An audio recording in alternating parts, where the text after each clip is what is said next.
Thank you. This may be the most important speech I've ever made. I want to provide an update on our ongoing efforts to expose the tremendous voter fraud and irregularities which took place during the ridiculously long November 3rd elections. We used to have what was called Election Day. Now we have election days, weeks and months, and lots of bad things happened during this ridiculous period of time, especially when you have to prove almost nothing to exercise our greatest privilege, the right to vote. As president, I have no higher duty than to defend the laws and the Constitution of the United States. That is why I am determined to protect our election system, which is now under coordinated assault and siege. For months leading up to the presidential election, we were warned that we should not declare a premature victory. We were told repeatedly that it would take weeks, if not months, to determine the winner, to count the absentee ballots, and to verify the results. My opponent was told to stay away from the election. Don't campaign. We don't need you. We've got it. This election is done. In fact, they were acting like they already knew what the outcome was going to be.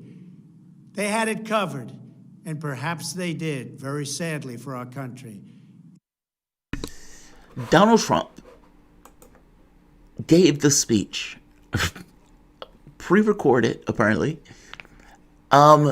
He got the opportunity to basically kind of riff and give his, I suppose, his point of view. Basically, it's a rehashing of the conspiracy theories that he was coming out with prior. This is pretty pathetic. Trump has been losing court cases and people associated with Trump all across the United States. They might have won a few, but I think it was like one or something. But the ones that they won in no way affected anything in any real terms. In fact, he gave Biden more votes in some of those states after recounts.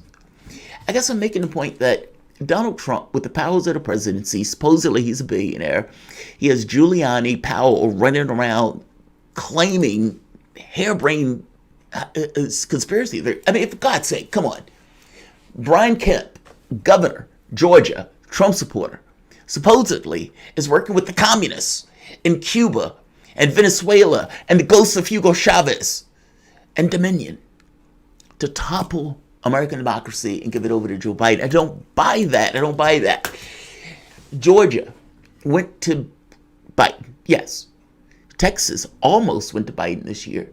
There's some things that are counterintuitive, and I don't even think this is counterintuitive. Stacey Abrams was able to get, 500,000 more people registered in that race against Kemp. And honestly, Texas was saved by the Hispanic population. That's so weird and counterintuitive. And yet, this is our electorate. It shifts, it changes, it moves. And I have to be honest, the moment that you add in paper ballots where people can just sit at home and mail in their ballots, and that's the energy, you don't have to stand in line for 5 hours, the dynamic changes. Donald Trump doesn't want to deal with the fact that he lost. Pure and simple. And again, supposedly a billionaire, all of the resources in the world, all of these court cases all across the United States, meaning all of the theories, the hypotheses, the stuff that he's coming up with had its day in court and was able to be sifted, and there was nothing there, at least nothing there of significance. Even his own guy, Barr, comes out and says there's nothing to affect the results of the election. All right, fair enough. So Trump gives the speech. What is the point of the speech then, right? It's basically to put this stuff out into the American public. I, Donald Trump, yes, I'm going to leave, but no, I didn't lose. And tries to instill that into the populace. And look, there will be some people who believe Donald Trump won this. I got to be honest. I watched this and I thought to myself, this is maybe 46 minutes of the most mendacious, egotistical, narcissistic minutes in American history, including bad charts. because I'm going to give you a chart at the end of this that is going on at the exact same time. And I want to make the point that Donald Trump, as he does this, people are dying like flies. No, seriously, 99 people a minute are dying from COVID.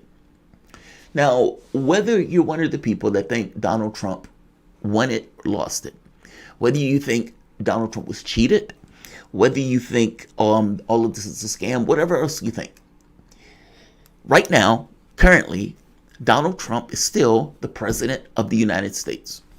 Donald Trump still has a responsibility to fulfill the job of that office. Whether he's feeling blue, whether he's annoyed by whatever is taking place in the political space, it is still his job. And the fact that you didn't do that job before, and you still is abdicating the responsibility of that job now, I don't know why you believe people would want you in that office if you can't even fulfill the responsibility of that office. Let's talk about it. I want to show a little bit more of the speech because he's going to get the visual aids. But I want to nail that point home. We're going to have 300,000 people that have died pretty soon.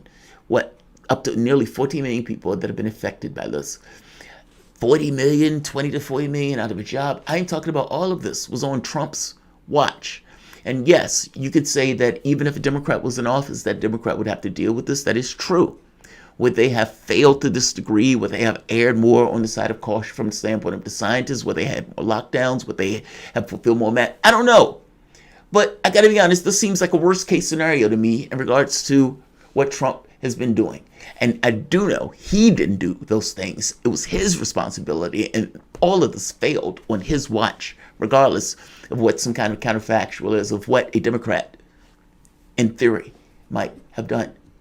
I'm talking about him. And this is the one who's standing here right now, basically saying, I should get 4 more years. I didn't lose this election. I won this election, even though my court cases are fizzled up. And my lawyers are out here saying some pretty harebrained things, so much so I had to kick her out of my camp. I'm going to show a little bit more of the speech. I want him to get at least to the visual aids. Welcome to the soapbox.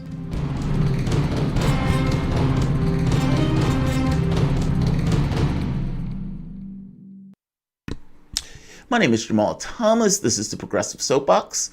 Guys, if you dig this content, please like, share, and subscribe. You can always support this content through PayPal or Patreon.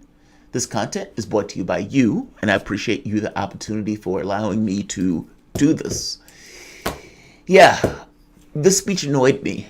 I am not one of those people who are Trump deranged. I think I've been pretty level in my assessment of Trump.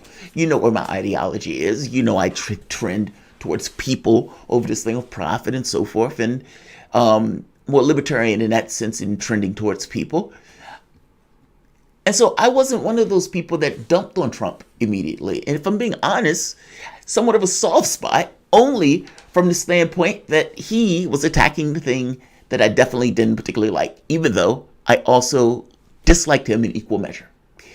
I guess what I'm trying to make the point of, I didn't give Trump, or I didn't look at Trump in the way that Democrats looked at Trump. I looked at Trump from this kind of other perspective of there's a potential, and ultimately from the standpoint of foreign policy, he did things that I hated, but in other respects that I liked because other Democrats wouldn't have done those things, or other people in other political, even Republicans wouldn't have done those things. I guess I'm trying to make the point. I didn't look at Trump in this kind of triggered fashion. I look at Trump, engages him as a politician, like other politicians, even though he may be a little bit more bombastic. I didn't have this notion that, oh my God, he's trying to take down America in this kind of fascist coup of sorts. This bothered me more so because of what is taking place right now, in addition to what Trump is doing. Meaning, Donald Trump is basically saying he won this election. And he's basically saying that there's fraud ubiquitous all over the place. We're ensconced in fraud. And while I absolutely agree with this assessment that we need more transparency in our elections, Because if there was more transparency in our elections, he wouldn't be able to even do this.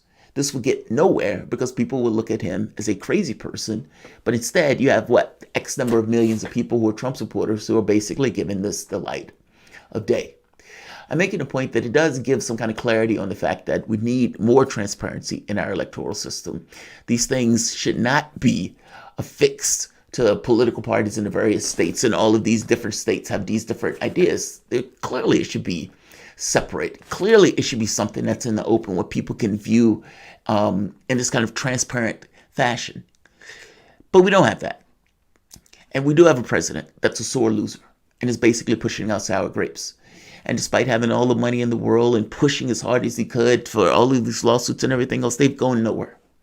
If Donald Trump would reveal election fraud that is ubiquitous and ensconced in our American system, I would applaud that. Do you understand what I'm telling you? Why wouldn't I applaud that?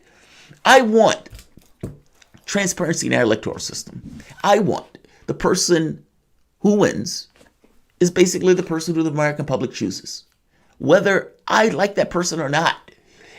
So if there is ubiquitous fraud, yeah, I want to know that. I want to know if somebody's being cheated. I want to know if democracy is being subverted. I want to know all of that stuff.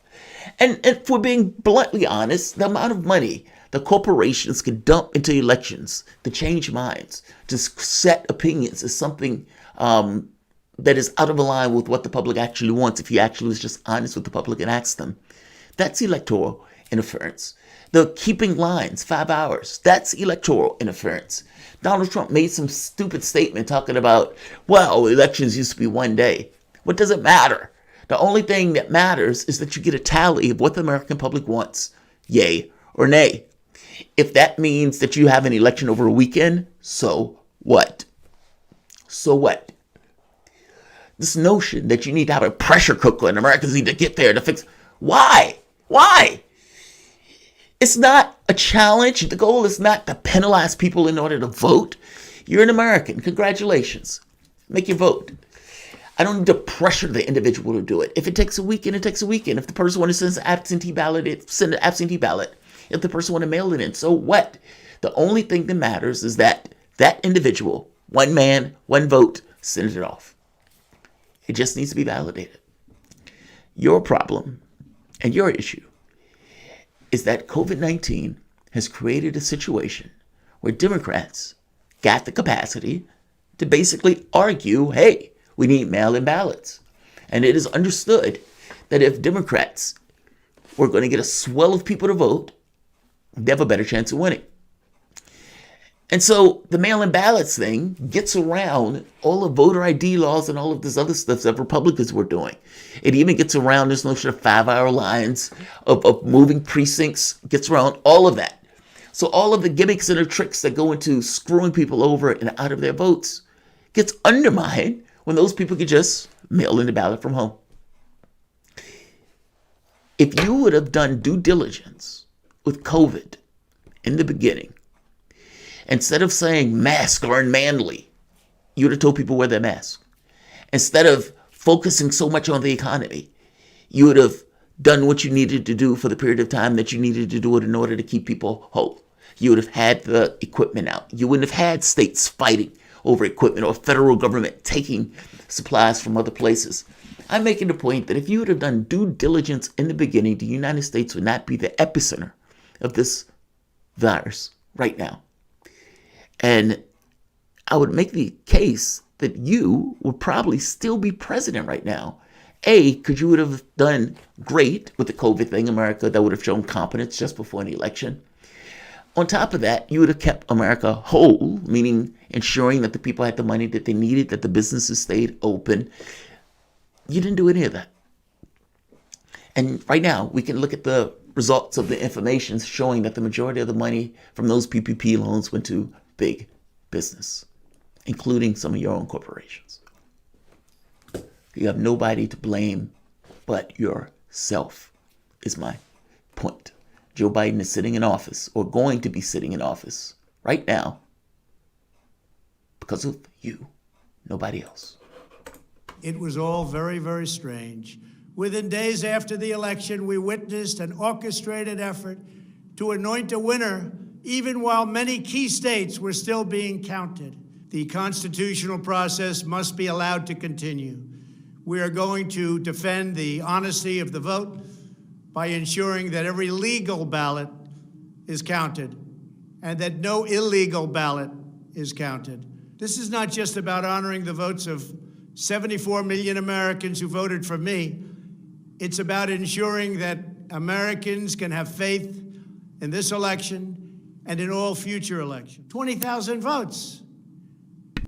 And I can show you right here.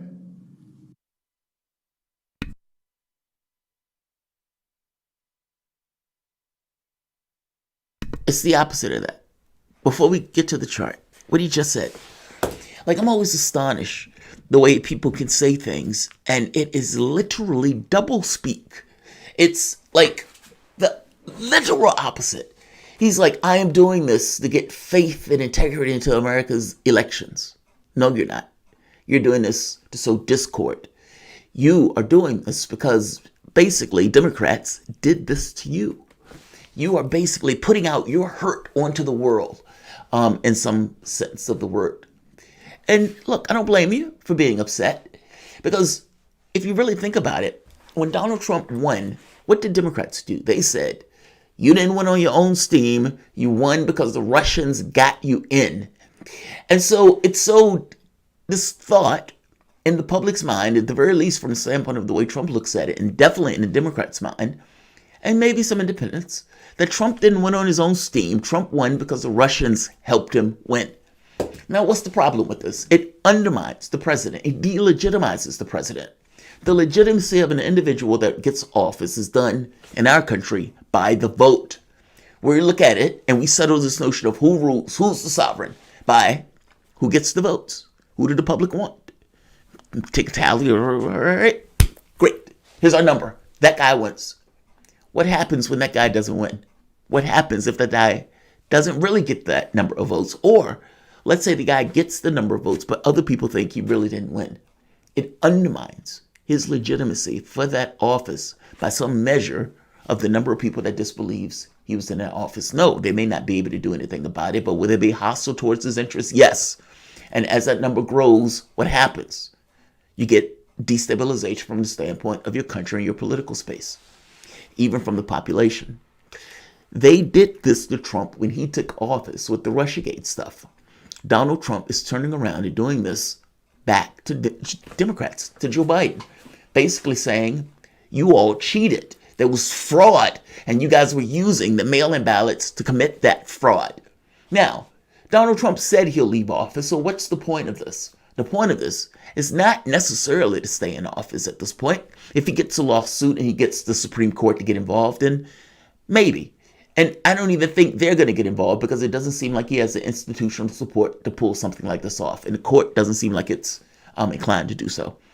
I think Amy Coney Barrett would thank him for getting her on the bench. But no, she's not going to set herself on fire for him in a case like this. I don't think so. I could be wrong. He doesn't seem to have backing for it. But what he can do is sow discord. He can make it look, at least to his flock, his people, in the same way Democrats were able to make it look to their people, that there's something nefarious about this election. Even if he can't win this stuff in court because there's no there to it, what he can prove in court, that doesn't necessarily stop him from still getting this delegitimization effect that was done to him by a certain factor of the population. That's why he's doing this. That's the entire point of this. I don't think, at least he says he's going to leave.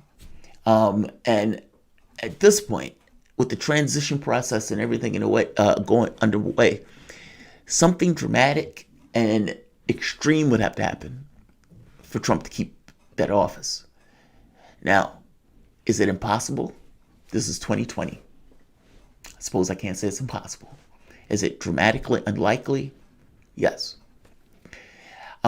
Last point, I want him to get to his visual aid, because basically a lot of what he's talking about here is kind of like this visual aid, where there's no there to it. And I have to be honest again, all of this is in the context of the world on fire. 99 people dying a minute from COVID or being infected a minute by COVID. You had 2,700 people that died yesterday from COVID. That number is extraordinary. When you're thinking about where this number was, at one point this number was down to like 300, 200, 2,700. The president is not even paying attention to this. This is not even on the table as for something that is national focus. No, his focus is on this. He's going to leave office. He admits he's going to go into transition, and yet and still, he still has abdicated all responsibility for anything dealing with COVID. And he's focusing on this. He's doing speeches like this. So yes, I'm leaving. Yes, I'm going to go out. But my focus and energy is not on stopping 2,700 people from dying a day. No, my focus and energy is on sowing as much discord as I possibly can in the political space and make it seem as much as possible that Joe Biden didn't actually win, but was brought into office with all of this fraud, ubiquitous everywhere. Fraud. Those communists from Cuba and Venezuela that love Joe Biden so much. Let's hear this last part. Here's a chart. And I'm going to explain to you why this is ridiculous. But here it is. That Wisconsin, we're leading by a lot. And then at 3:42 in the morning, there was this. It was a massive dump of votes. Mostly Biden, almost all Biden. And to this day, everyone's trying to figure out, where did it come from? Nobody is trying to figure out where it came from because everybody knows where it came from. You had Milwaukee and some of the other states that put their election results in at night. In some of the other states, you had absentees hitting at a very particular point, meaning all of these things just kind of dumped at once. Many of them were Trump's. If I'm not mistaken, it was split between Trump and Biden. Now, depending upon the state and depending upon the location, you may have like a big city like Milwaukee, and those aired towards or went towards Biden in higher numbers. It's like saying you have a state where a lot of the area around the state may be Republican-held territory, where you have more Republicans. But then you make it a city center, like over here, Arlington, where it's heavily mixed. You have all sorts of races, it's a tech center, etc. That is going to go heavily Democrat. If that dumps at 2 in the morning, 3 in the morning, when they put their tallies in, what do you think it's going to look like? You're going to get a skew that goes heavily towards one particular person because the area goes heavily for that particular person.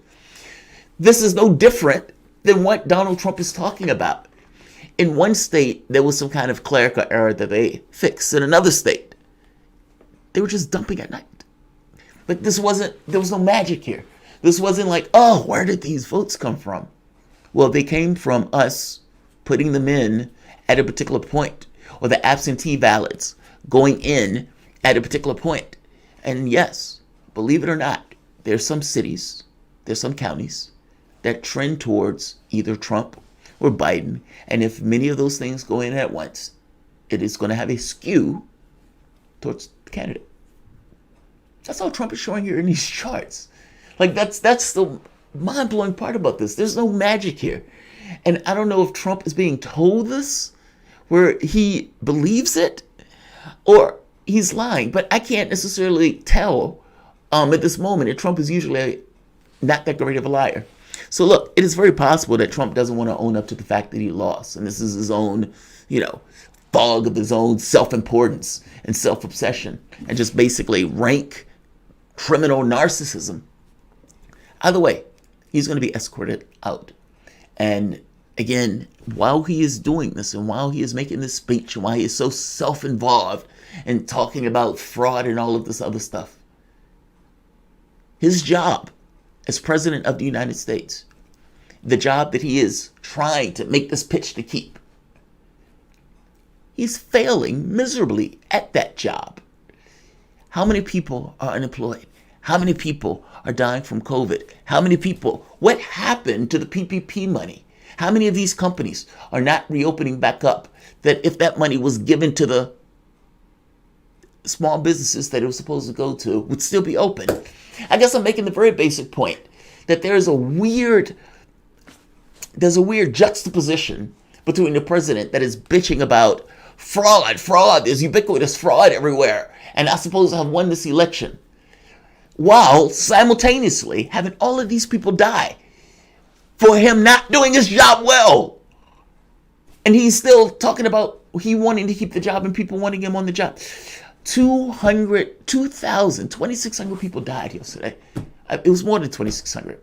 I'm just making the very basic point that you can't have that many people die on your watch in a day. This number of the virus spike over the short period of time. And you are trying to convince people to keep you in the job and in the position that allowed that situation to come about. The buck stops with you. You are indeed the president. If you weren't the president, whoever that person was, you will be attacking them, saying exactly the same thing I'm saying now. You failed miserably. And it's not shocking that you lost this race. Like, share, and of course, subscribe. Thanks all.